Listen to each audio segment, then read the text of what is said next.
Hi, I'm Dr. Benavides. I'm a developmental psychologist and I'm a mother of 2 small children.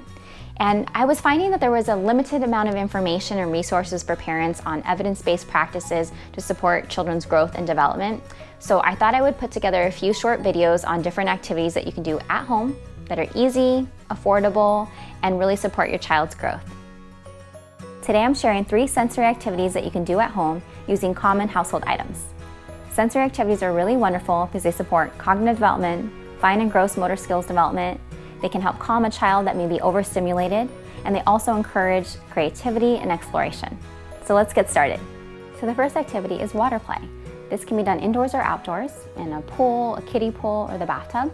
I personally like to do this in the kitchen while I'm cooking or prepping something, and I lay out a cookie tray to help contain the water, and I grab different containers that I have readily available in the cupboards, from plastic Tupperware, plastic cups and bowls, and I fill up the water to different levels so my daughter can practice pouring from one container to another, and I encourage her to just put her hands into the bowls and splash around to move around the water from the different containers.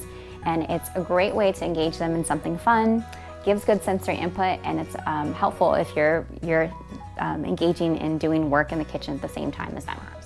I will say it can sometimes get a little bit messy, so we tend to have a towel nearby to help clean up as we go along, and I usually want to grab one of her shirts ahead of time to make sure that we can swap it off if she gets a little bit soaked from the water.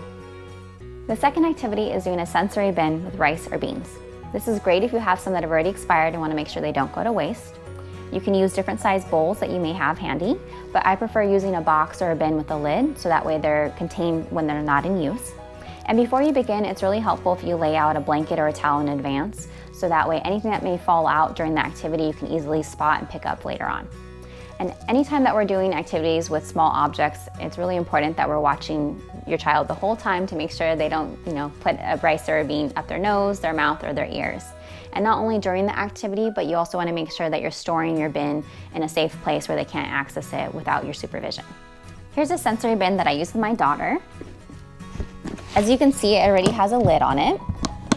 And I like to use different small objects that I can include within the bin. Today we have dinosaurs.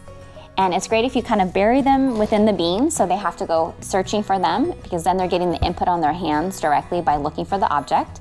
You can also include different spoons or different sized cups so they can go digging. And this makes it a fun game as well as a wonderful tactile experience that offers sensory and visual input. The last activity is probably the messiest because it involves shaving cream, but shaving cream is a wonderful medium for children to play with because of the unique texture. What I like to do is add a small amount of shaving cream to a cookie tray and then encourage my daughter to move it around with her hands, to squish it between her fingers and form and to create different shapes.